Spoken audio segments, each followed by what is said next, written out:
Музиката свири, знамето се вее, лъвът реве. Марширува като на парад през целия Букурещ нашата, първата, желязната, шопската дивизия. Вижте сега, българският войник може да няма гащи, но той победи. Той може да носи скъсани панталони, но той победи. Той може да мъкне смачкан шинел, но победи. Гащите се купуват, панталоните се закърпват, шинелът се изглажда. Славата не се купува, честта не се закърпва, поражението не се изглажда. Вижте сега, българският войник марширува като на парад през целия Букурещ. Нашата, първата, софийската, желязната, шопско-дървената дивизия.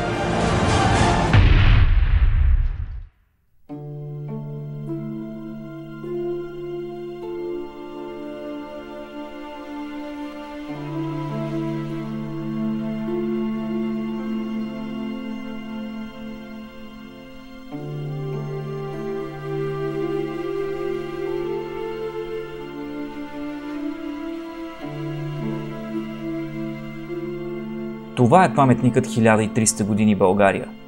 Ръждив като времето си, рушащ се като родовата ни памет, ерозиращ като ценностната ни система.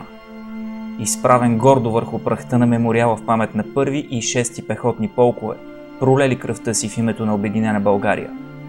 Сакрален паметник с имената на всички загинали, осквернен и буквално изкоренен в средата на миналия век, но само от земята, не и от сърцата на тези, които помнят. Като Атанас. Атанас Илев, капитан далечно плаване, възпитаник на войната на Негово Величество училище, ветеран от Втората световна война, кавалер на ордена за храброст.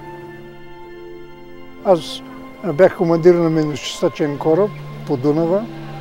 Ние чистихме. Впрочем, трябваше да осигурим чисти води от хилядите магнитни мини, които бяха хвърлени от германците при тяхното отстъпление на запад, за да може керваните с провизии, с войска, с снаряжение да минават безопасно по реката и да снабдяват Трети украински флот и Първа българска армия в Унгария, Австрия.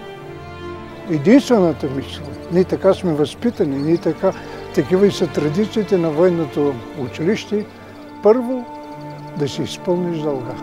Аз никога не съм мислил за смърт. Помни ли българи на своите герои? Обидно малко. Помнят ги и се сещат изключително на някакви празници. Ето, чествахме 129 години от Съединението пред мавзолея на Александър Батербек. 100 души, 150 души я имаше и я нямаше. Хората мислят повече за ежедневието си, отколкото онези, които правиха всичко, за да има българина достоен живот. Борим се вече повече от 20 години за възстановяването на този величествен мемориал, издигнат в памет на загиналите от така наречената желязна дивизия, в която е включен 1 и 6 полк. Държим да се възстанови автентичният план, ако не в 100%, близко до 100% на мемориала 1 и 6 полк и на мястото, което е тук на някакви 30-40 метра от тази руина вече, която виждате как грози едно петно в нашата живописна столица. Борим се също така, казвам се борим, защото положените усилия до сега не дадаха никакъв резултат. Да върнем достоинството на българският офицер, да бъде такъв, какъвто някога народа го е търсил и го е обичал, виждайки, че той е единственият защитник на тяхните права, най-вече от външни врагове. Защо е важно да се върне този мемориал? Защото ние трябва да помним всички онези, които за бащинката положиха живот. Герои, защото те са също така чела на нашия роден край и трябва да ги обичаме и защитаваме. И точно както времето, в което е създаден, дори полумъртъв, вкопчен в оцеляването си, 1300 години България отказва да бъде прогонен, а в пепелта му да възкръсне спомена, че някога сме стискали коража си в зъби и умирали с нейното име на уста. България. Страна, която завинаги помни душманите, но забравя героите си. Тя да, но ние не. Юнаци. Лека нощ.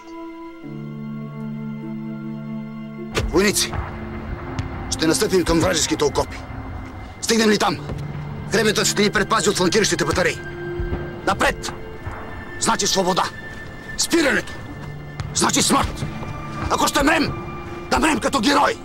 Без смърти няма. Без една не може. Ако се оплачете, напред! Ако се сколеваете, напред! Ако не знаете какво да правите, напред! Като ви свършат патроните, имате щик. Ако се щупи щика, имате ръце! Ако се тръснат ръцете, имате зъби!